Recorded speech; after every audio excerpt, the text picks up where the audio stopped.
I know exactly how long the ceiling fan takes to complete one full rotation, 2.4 seconds. I timed it. That's what I was doing for the 3 hours after she left. Lying on my back, staring at it spin, while my phone buzzed with a delivery app notification for a meal she never intended to eat with me. Her name was still on the order, though. For Amira. Like she forgot she wasn't pretending anymore. No, this isn't some post about how I found out she was cheating, or how I hacked her phone and tracked her texts. This is more personal. This is about how people make quiet decisions long before they say them out loud, and how I learned to hear silence like it was screaming. The last cup of coffee. The last thing she did before leaving was make coffee. That might seem normal to you, but it wasn't for us. I made the coffee every morning. Same beans, same grinder, same ritual. It was one of the only things she ever complimented me on consistently. But that day, she made it herself. Didn't even ask if I wanted any. Just ground the beans like a stranger in someone else's kitchen. Left the grinder messy. Didn't put the oat milk away. Stirred it with a butter knife. I watched from the hallway, unnoticed, holding the edge of the wall like a handrail. Then she said it. "We'll talk when I get back from my trip." I didn't even answer, just nodded into the empty hallway after she shut the door. The words echoed like she dropped them and let me clean up the shards. But something was off. You don't plan a conversation after a trip unless you already know what you're going to say. You don't pre-schedule heartbreak unless it's already happened. And just like that, I wasn't her husband anymore. I was just the guy who rinsed out her mug. Departure. I didn't follow her. I didn't need to.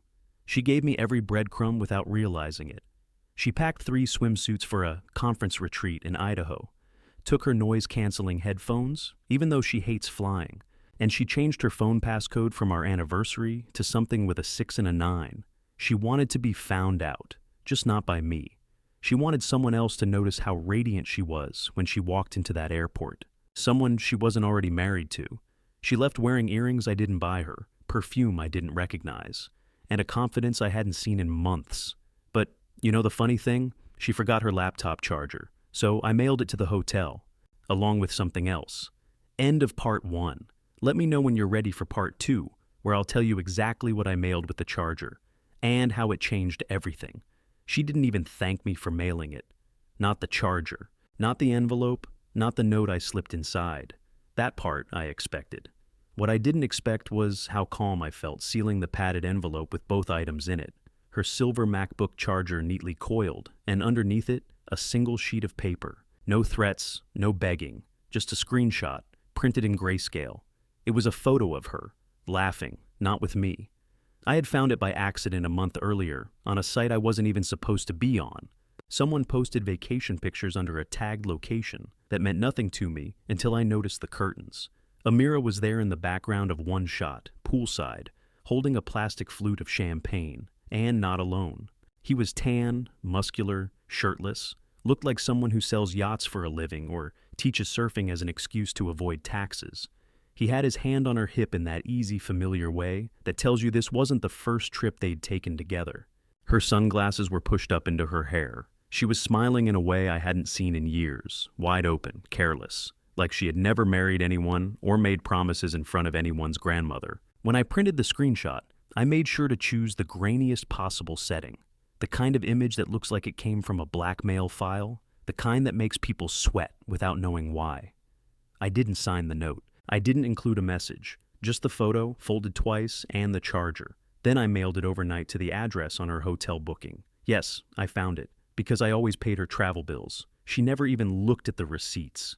That was the night I didn't sleep, not because I was nervous about what I'd done, but because I felt something dangerous blooming in my chest. Relief.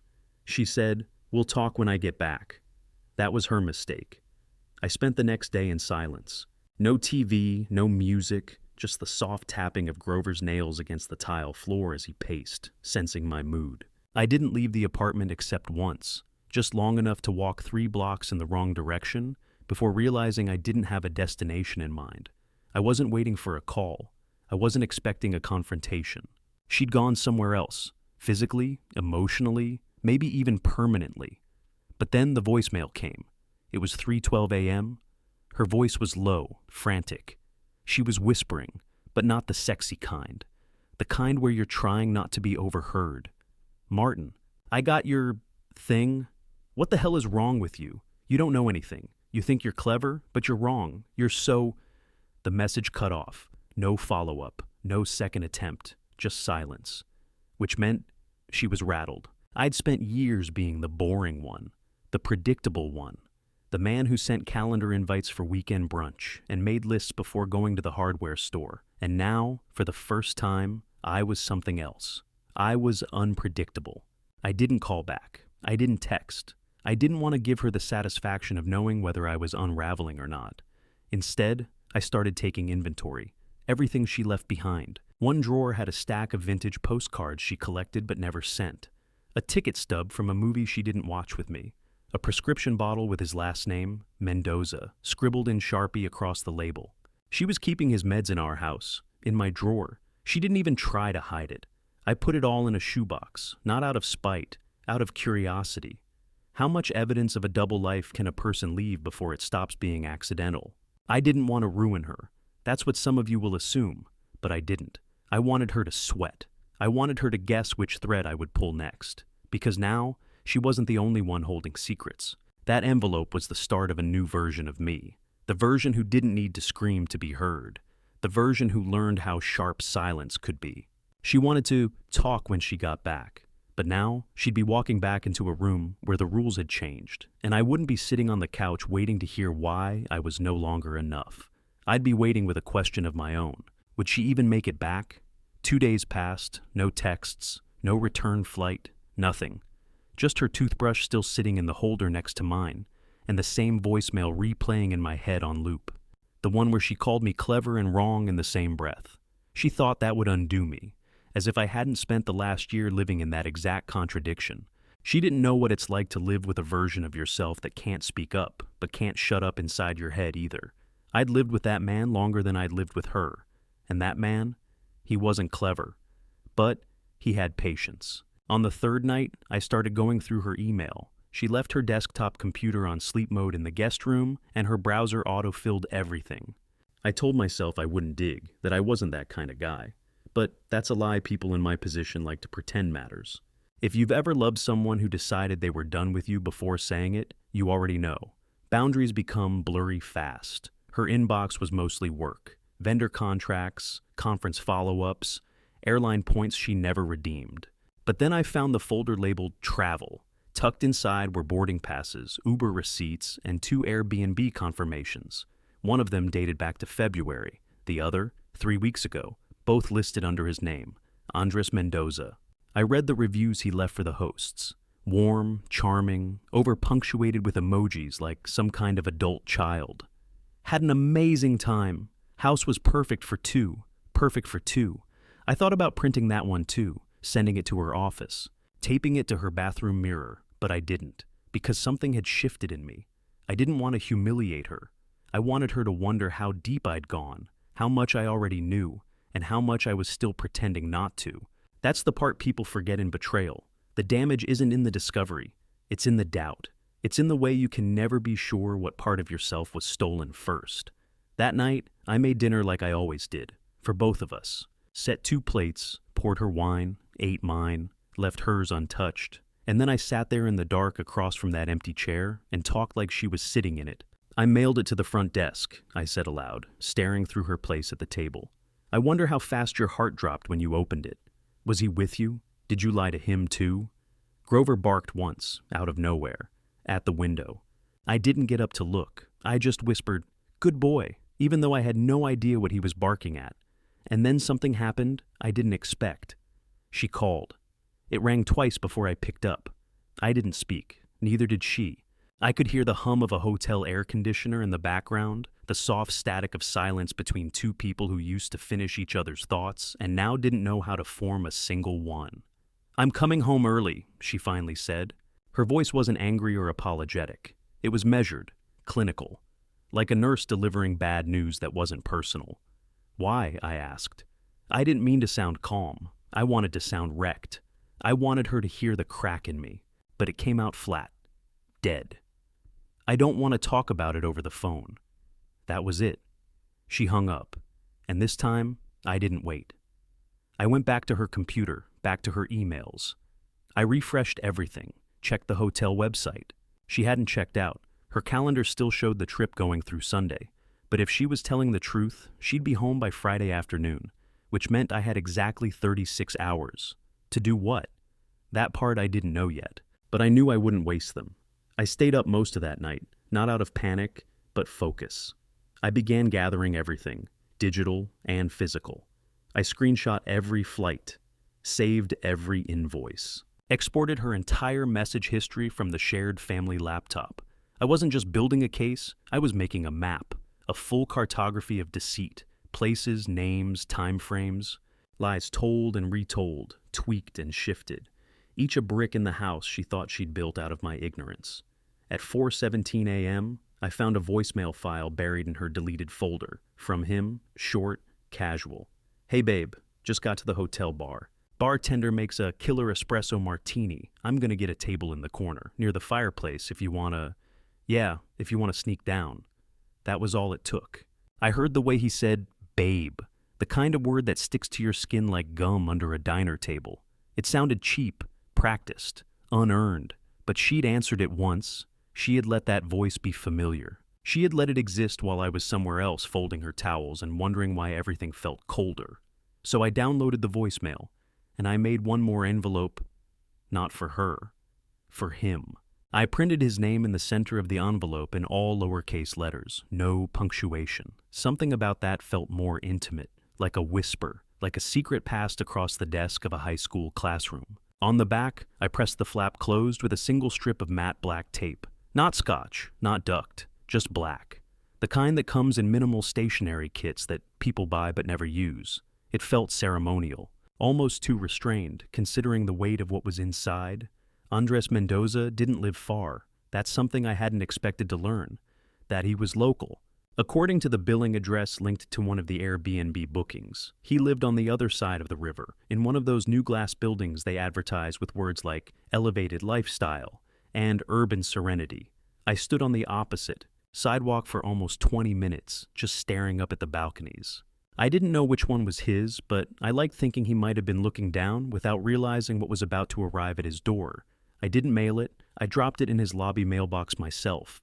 Inside the envelope was no letter, no explanation, no threat, just a USB drive. On it, a folder with 3 things: the voicemail he left her, an auto-generated transcription of it, and a copy of her wedding photo, the one we had framed in our living room for years.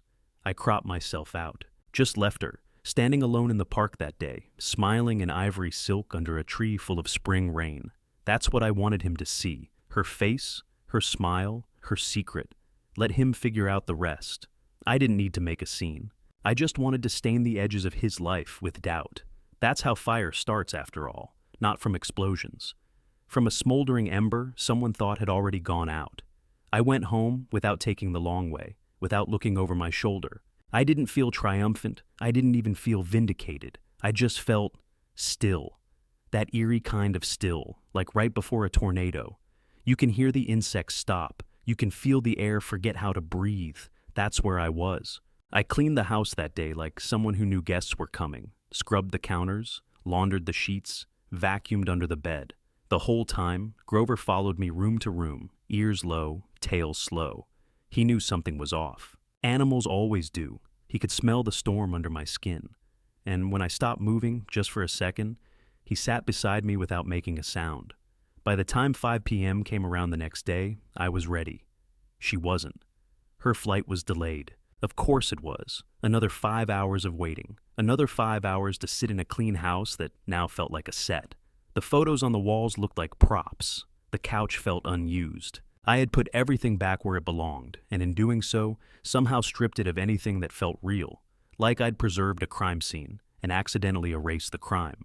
When her rideshare pulled into the driveway at 10:14 p.m., I stood behind the curtain in the dining room and didn't move. I watched her step out, struggle with her luggage, and look around like maybe she expected me to come out and help. I didn't. She dragged the suitcase by herself, one wheel sticking like it always did on our front steps. She cursed under her breath. The door opened, and then she saw me. We didn't speak at first. She stepped inside, looked at me with tired eyes and a tight mouth, and said nothing. Just stood there with her shoulders half slumped, like she was still calculating what version of herself to present. She didn't hug me, didn't kiss me, just looked around and said, "You cleaned." I nodded. She wheeled her bag to the hallway, but I didn't move out of the way. Then I said, "Who's Andres?" Her breath caught. It was subtle, but it was there. That little delay in her next movement, the split-second freeze that happens before a person remembers which lie they're supposed to tell. She laughed. Not sincerely. The kind of laugh people do when they're praying you misread something. "He's a colleague," she said. I didn't respond. "You're being dramatic, Martin." That's what did it. Not the lie, the tone, the way she said my name like it was an inconvenience. Like I was a short line at the grocery store she still didn't have time for. "I left something for him," I said. "You'll know when he opens it." Her face paled just slightly, barely enough for a stranger to notice. But I saw it. The nerves, the math behind her eyes. "You didn't... What did you do?" I stepped aside then, let her pass, didn't touch her, didn't raise my voice. "I just wanted him to know the truth," I said quietly. She wheeled her suitcase down the hall and slammed the door behind her. Not the bedroom, the guest room. And in that moment, I realized something vital. We were already divorced. Only the paperwork was missing. She didn't come out of the guest room the next morning. I didn't go in. It wasn't awkward, it was something worse. It was mechanical, like two coworkers using the same office space after one of them just got fired, but nobody had told HR yet. I could hear her moving around softly, deliberately, like she didn't want to trigger any floorboard creaks. The bathroom fan hummed at 7:14 a.m., like it always did when she took her showers. The sound made my chest feel tight. That same fan had been running every morning for 9 years. It used to mean routine, normalcy, life. Now it sounded like denial. I made eggs, 2 plates again. This time, I didn't pour her wine. I didn't even leave it on the table. I scraped hers into the trash. I could have knocked on the guest room door and told her food was ready. I could have done what I always did, pretend it was okay, because conflict made my head spin. But this time, I didn't move. I sat down with my plate, ate in silence, and listened for the sound of her unlocking her phone. Nothing. At 9:03 a.m., the doorbell rang. That never happens at 9 a.m. on a Saturday. We don't even have friends that show up unannounced, let alone postal carriers who bring packages to the door. I opened it to find a medium-sized brown parcel, no return label, no sender. Just our address and a recipient name written in blue ink pen, Amira Mendoza. My stomach did something strange when I read it. It wasn't fear, not dread. It was confusion tangled with some new sensation I hadn't named yet. She never changed her last name, not even legally, so why was this addressed like that? I turned the box over. No courier stamp, no shipping date, which meant it had been dropped off directly, maybe by hand. The ink looked fresh, slightly smudged near the Z in Mendoza, like whoever wrote it was sweating or in a hurry. The handwriting didn't look like hers, but it didn't look like mine either. I knocked on the guest room door with the package tucked under my arm. She didn't answer, but I could hear the bed creak. She was sitting upright, waiting or hiding. I don't know which is worse. I knocked again, harder. "You got something?" I said, trying not to let my voice reveal how unsettled I felt. "It's addressed to you, with his last name." The lock clicked slowly. Then the door opened just far enough for her hand to slide out and take the box. She didn't meet my eyes, didn't ask who dropped it off. She shut the door again without a word. I waited outside for several seconds, expecting a gasp or a curse, or maybe the unmistakable sound of cardboard being ripped open. But there was only silence. I went back to the kitchen, sat at the table, didn't touch my coffee. I stared out the window as if expecting an answer to come from the oak tree in the backyard. 30 minutes later, she emerged. Her hair was tied up messily, like she'd been tugging at it in frustration. Her face was pale, tight around the mouth. Her eyes didn't blink enough. "What was in the box?" I asked. She ignored the question, walked straight to the fridge, poured herself a glass of orange juice with a hand that trembled just enough for me to notice, and leaned against the counter like she didn't know how to stand up properly anymore. "Did you talk to him?" she asked quietly. "No." "Did you send him anything else?" I shook my head. "Just the USB." She closed her eyes, exhaled hard, then opened them like she was trying to wake herself from a dream. "He's not answering me." "Good." She opened her mouth to respond, but nothing came out. She was unraveling, piece by piece, but too proud to collapse. That made it worse, because now I knew whatever was in that package, it wasn't mine. And it scared her. That meant someone else knew. And we weren't the only two people playing this game anymore.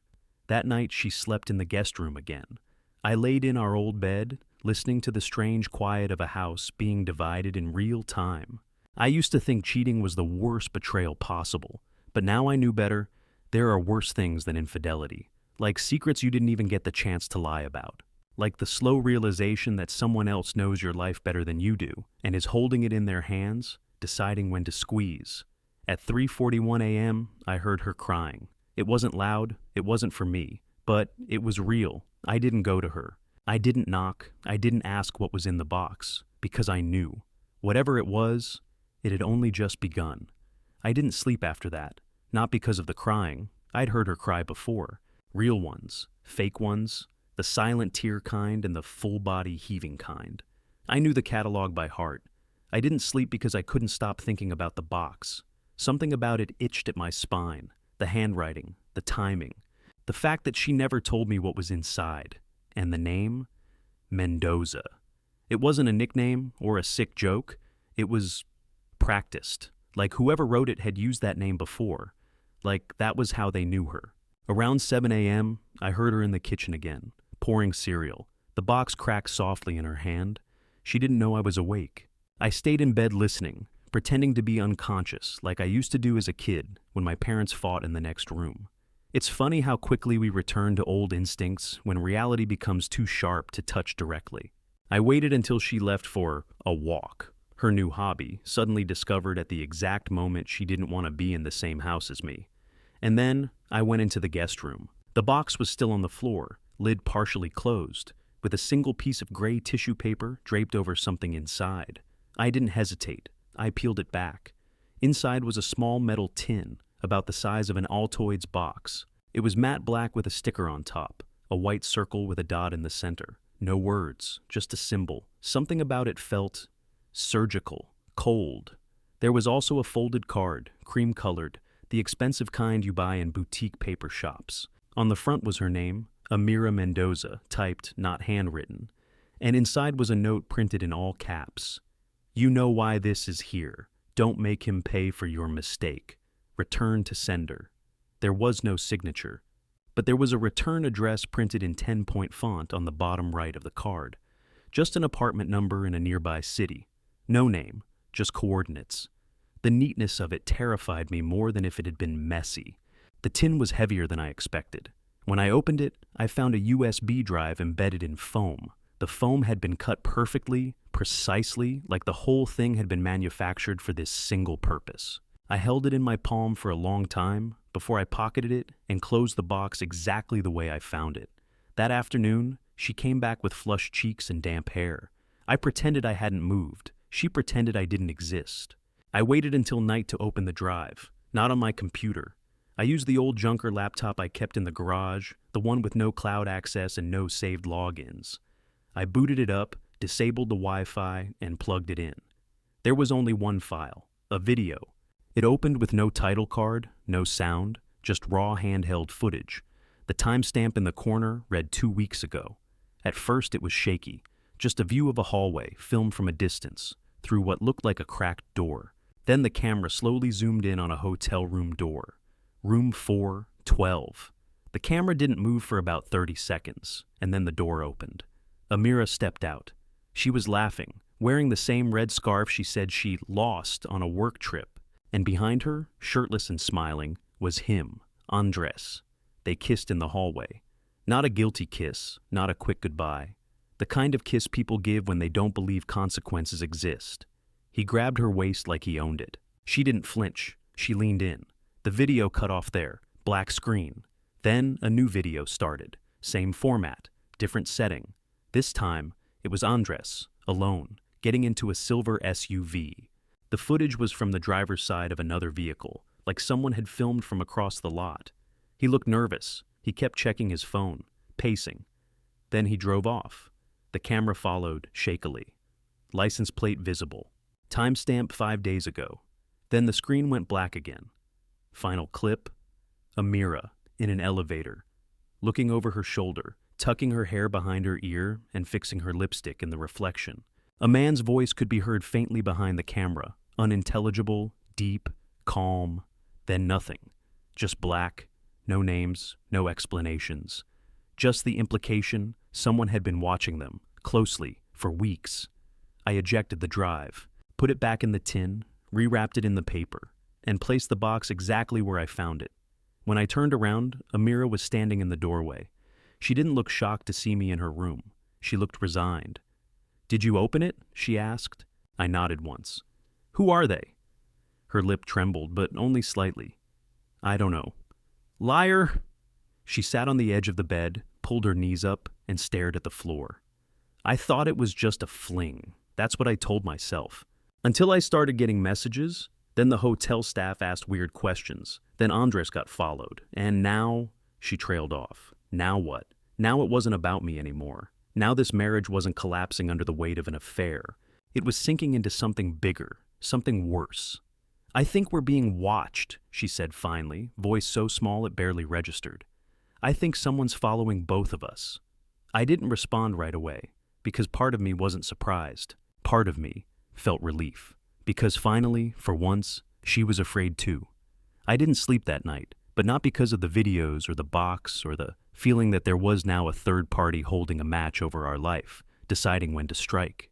No, I didn't sleep because Amira slept. She slept soundly, like a child whose nightmares had been transferred to someone else. I sat in the hallway, one leg stretched out, back against the wall, just watching the soft amber light leaking from beneath the guest room door. Every so often, I heard her shift, mumble, sigh. She was never this relaxed around me before. Not when we were happy, not when we were pretending to be. And the more I listened, the more certain I became that her fear wasn't new. It had just stopped being mine. At dawn, I brewed coffee and stood at the kitchen window long enough to watch the garbage truck roll past without stopping. I had nothing to throw away, nothing I wanted to get rid of yet. I let the pot burn a little, left the filter in longer than usual. The bitter smell suited the air.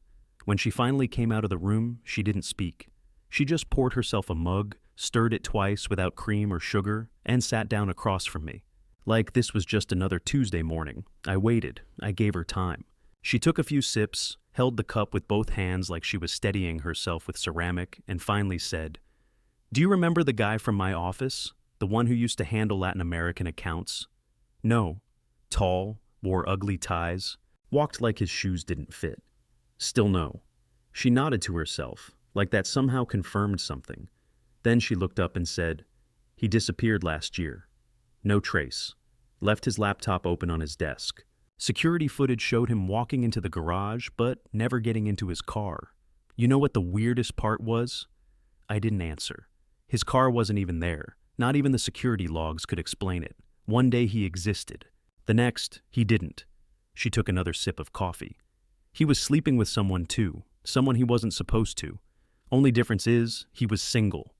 That was the moment I realized she wasn't talking about him anymore. She was talking about herself. And whoever was watching us now, whoever sent that package, had probably watched him too. And maybe ended the story before it could get this far.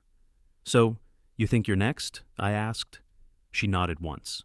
"And now, you might be too." Later that morning, I tried to track the return address from the card. I didn't ask her permission, I just took it. Scanned it into my computer, enhanced the image to get the clearest possible read, and plugged it into a few old real estate records I still had access to from my municipal job. The building was real.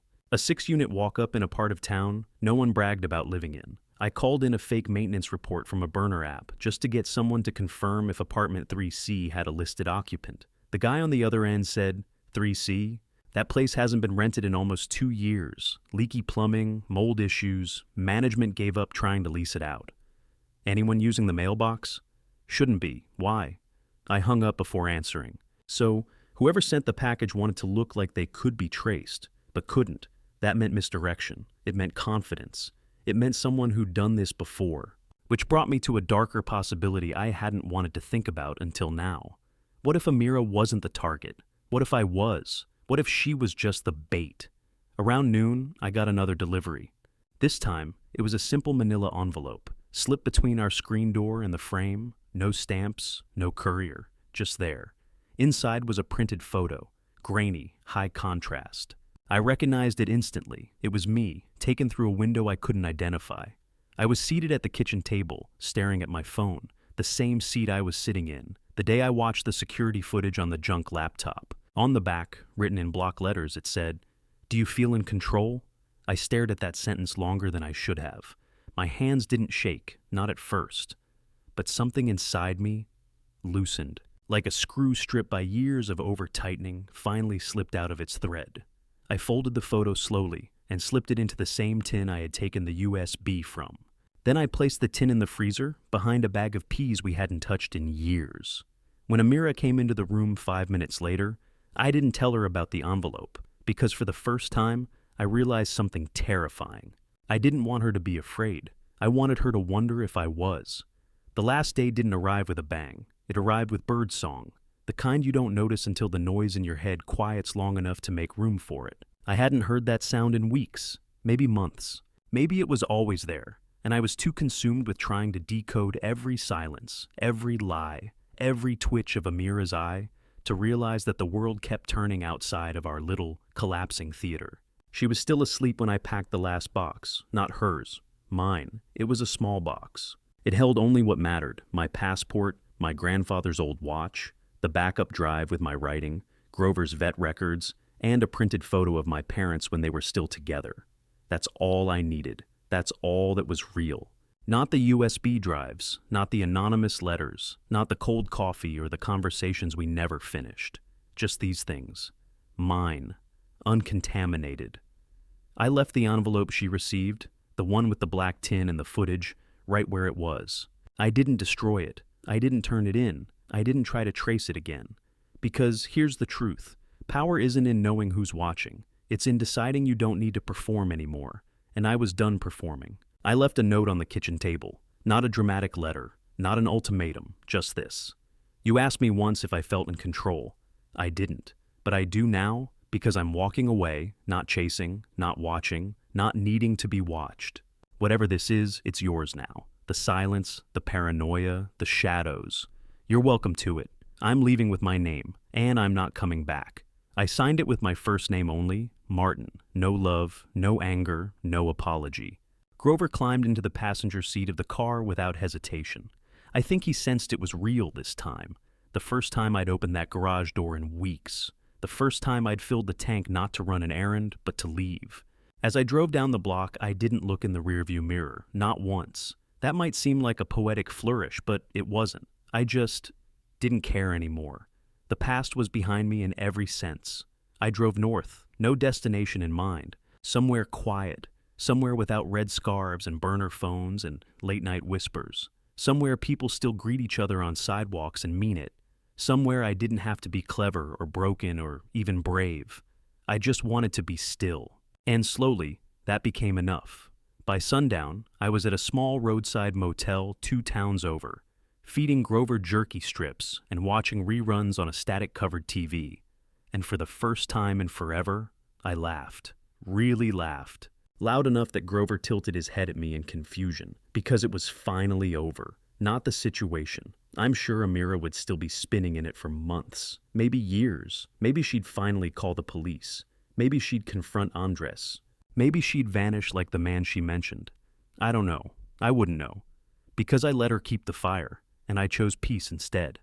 A week later, I was renting a short-term cabin with an actual fireplace, one that crackled without metaphor. I took long walks with Grover. I cooked for one. I slept dreamlessly. The nightmares had stopped. No watchers, no shadows, just me, breathing, living. I didn't win. There wasn't a final twist where I turned the tables and exposed everything. There was no court date, no confrontation, no dramatic airport goodbye. No one begged, no one screamed. I simply exited the play. And sometimes that's the real ending. Not revenge, not punishment, just freedom.